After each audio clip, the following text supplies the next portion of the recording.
What's up, guys? Welcome to Daily Dose of Reddit. This is your host, Zach, and today's subreddit is r/EntitledParents. This story's called Rich Groom plus Poor Bride equals Entitled Parents. This happened a few years ago, and to be fair, they weren't the worst couple I have dealt with in my career, but even so, wow, they were buttholes to work with. So, the backstory. The groom was a rich businessman from the UK that was marrying a single mother from Africa. Based on the ways their families conducted themselves, it was clear to say that their backgrounds were vastly different. I had been hired to do the wedding video. I was shooting alone, rather uncomfortably I might add, as I had filmed a different wedding the day before and all the service providers had gotten like cases of food poisoning. Their wedding was on a Sunday and, as I had been hired by the bride's side of the family, their budget was fairly limited. Therefore, all pre-ceremony coverage had been cut from their package. I arrived about 30 minutes before the ceremony to see the groom cussing out the DJ about something, I don't actually know what. The ceremony started and didn't add much to the story. The bride's stupid law pin, my company's name for kids, was screaming throughout the entire ceremony, making it impossible to hear the sermon and making me feel oh so happy knowing that I was going to get tasked trying to clean up that audio after. Oh, the joys of wedding videos. Cut forward to after the ceremony with everyone gathering for the couple to sign the register. The couple entered the room and saw something so horrendous that Hitler himself would have shielded his eyes. Something so devastating to their moment that not even God himself would have had the solution. Right there, right where they wanted to sign, there was a book lying on the table.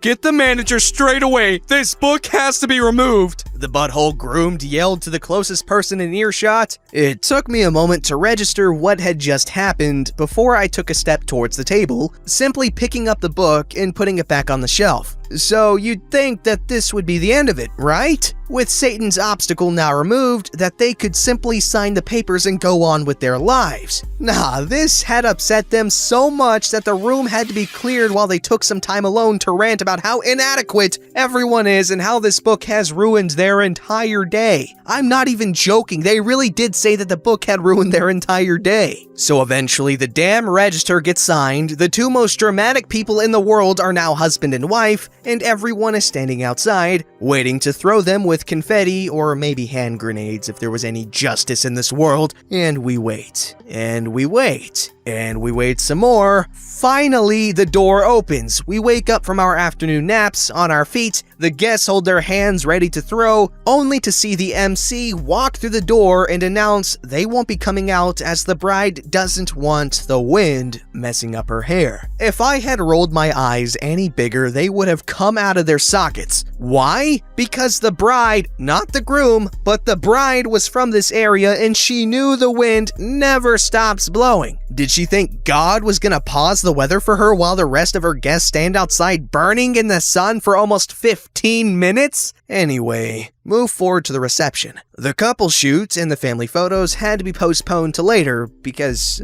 for some reason, the bride thought the wind was going to change. This meant that everyone now entered the reception hall more than 90 minutes earlier than the schedule had stipulated. So what does the groom of the year do? He goes and yells at the wedding coordinator that the first course isn't ready yet. Needless to say, this caused some panic in the kitchen. I should further point out that this wasn't your average 3-course meal. This was 8 freaking courses. So the schedule was something like this: speech course times 8, the opening of the dance floor, bouquet, and garter, etc. I did my setup quickly as the first speech was about to commence. Only one problem: the number of guests was way too many for the venue's capacity. So there was literally no way for me to get anywhere near the bridal table or the podium where the speakers would be making their speeches. I set up as well as I could, a basic 2-camera setup, and took a stand behind the main camera. During the speech, I glanced in the direction of my second camera, only to see the bride's lawn pin is trying to climb up my tripod. How the camera didn't fall over might prove that there is a higher power up in the clouds. but nonetheless, I sprinted towards it, grabbing the kid before he could knock over the camera. I put him down, telling him politely not to touch. The camera had moved during the kid's action and was now no longer pointing in any kind of relevant direction.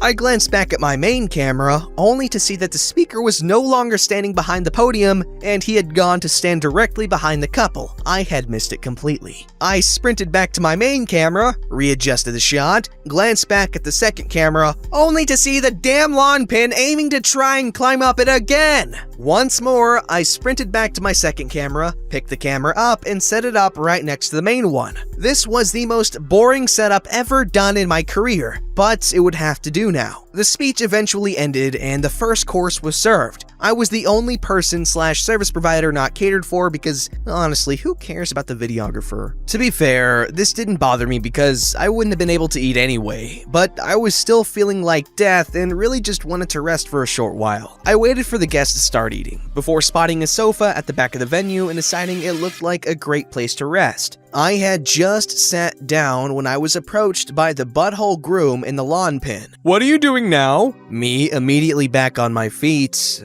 There's really nothing I can shoot at the moment, so just waiting for the next speech. Was there something you needed? Yeah, please watch the stupid kid. And yes, he really did describe his new stepson as the stupid kid. Huh? Yeah, just keep him quiet and make sure he doesn't disturb the guests.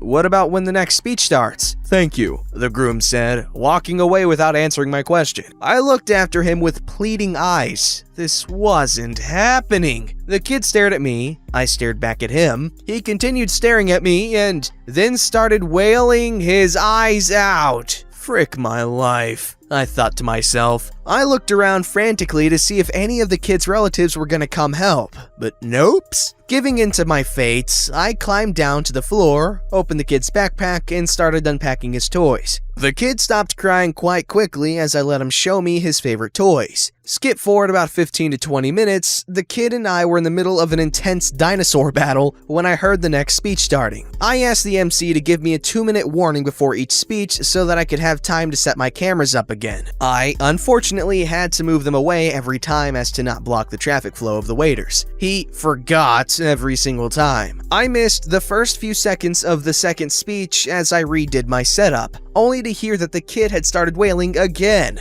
I glanced in the direction of the couple who were both staring at me with daggers in their eyes. I stared back at them with a look that said, "What the hell do you want me to do about it?" and left the kid to cry as I tried recording the second speech. The speech ended. Well, I assume it did. The lawn pin was yelling so loud that I never heard it end. But I'm sitting here typing this story, so I think it's a fair bet. I moved my cameras away again and moved back towards the couch when I was bombarded by the couple. "Why weren't you watching him?" "Because I can't play babysitter and shoot your wedding video at the same time." Well, I told you to watch him. "And your wife paid me to capture your day on video. Again, I can't do both." "Well, that was very embarrassing for us." A silence followed this, with me and the couple just staring at each other. "Are you waiting for me to say something?" Just do your job, the groom snapped before stomping off with his new wife. "Which one?" I yelled after them, once more getting ignored. The rest of the reception played off more or less the same, until I was relieved of my babysitting duties by the bride's sister, aunt, mother, hairstylist. I have no idea who the hell she was,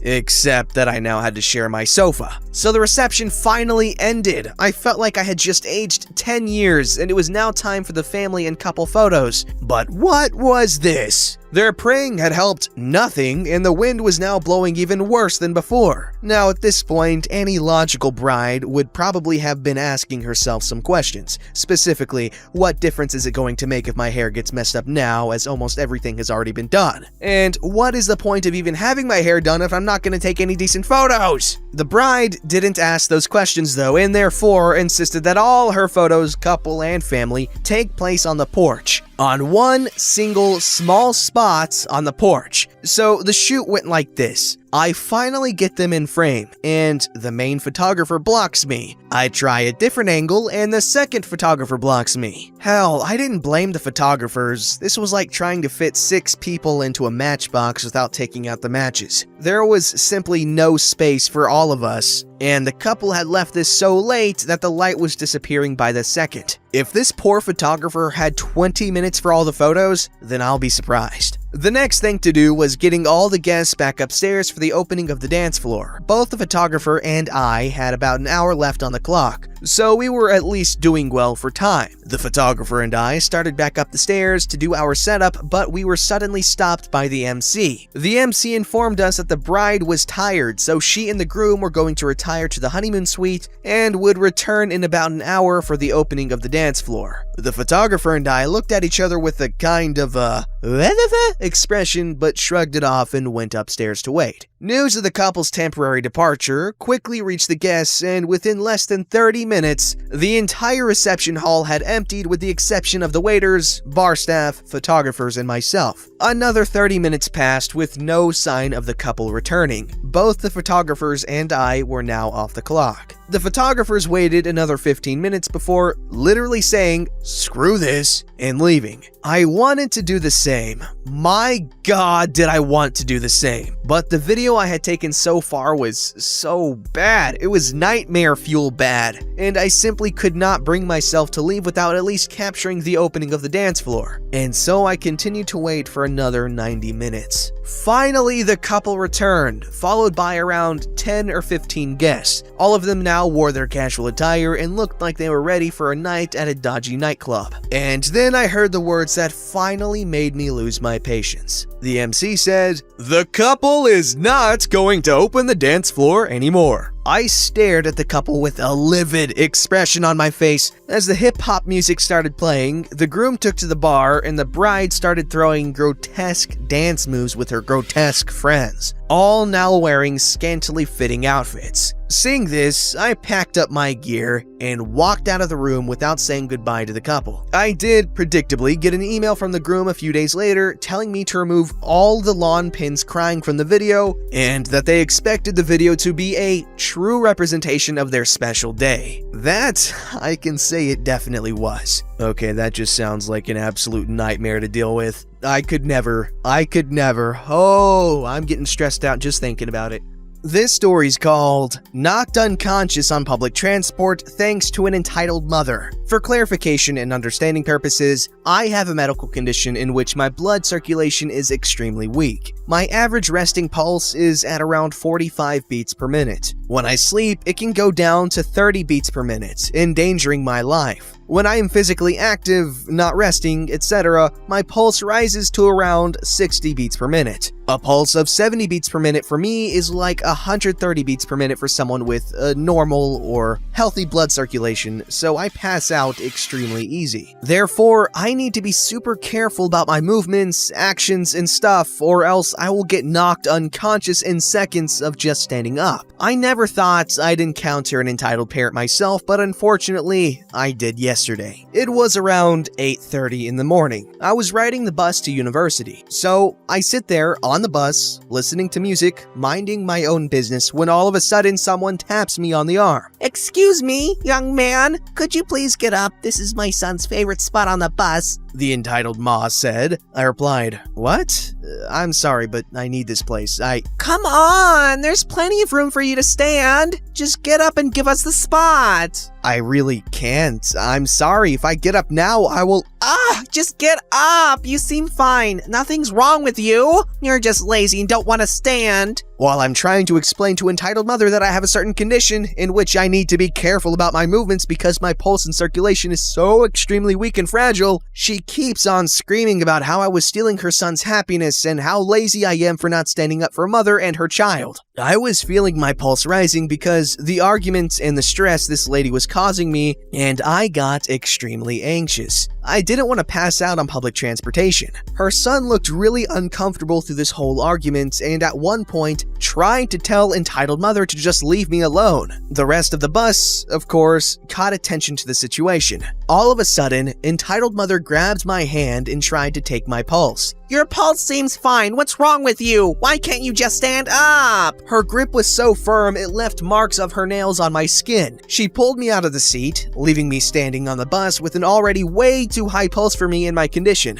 I tried to walk a few steps to find something to hold on to so I wouldn't fall, but it was already too late anyway, and I fell to the ground, getting unconscious in the middle of a bus. What happened after that, I don't quite know. I regained consciousness, laying wrapped up in a blanket on the pavement, surrounded by paramedics, the police, and the bus driver. They explained to me what had happened while I was gone. The police took statements from entitled mother, some other people on the bus, and the bus driver, and took entitled mother in custody. They asked me if I wanted to give a statement now or later when I recovered, and if I wanted to press charges for assault. And of course, I absolutely did. All I heard from her after I woke up was just screaming in disbelief and crying. So far, it's sure that entitled mother's health insurance company will have to pay for the ambulance, paramedics, and other following medical bills. All public transport for this specific line was forced to stop for 3 hours just because an entitled mother didn't get what she wanted. Currently, I'm in the hospital under supervision. I'll be released once they're sure my pulse and circulation is a little stronger. They know they can't cure it, but they said they will try to make me at least a little more stable. Edit. Thank you guys so much for all your lovely wishes. So far, I'm feeling alright and much better. I'm probably getting released tomorrow evening. I'll update you if I get any updates on entitled mother's charges.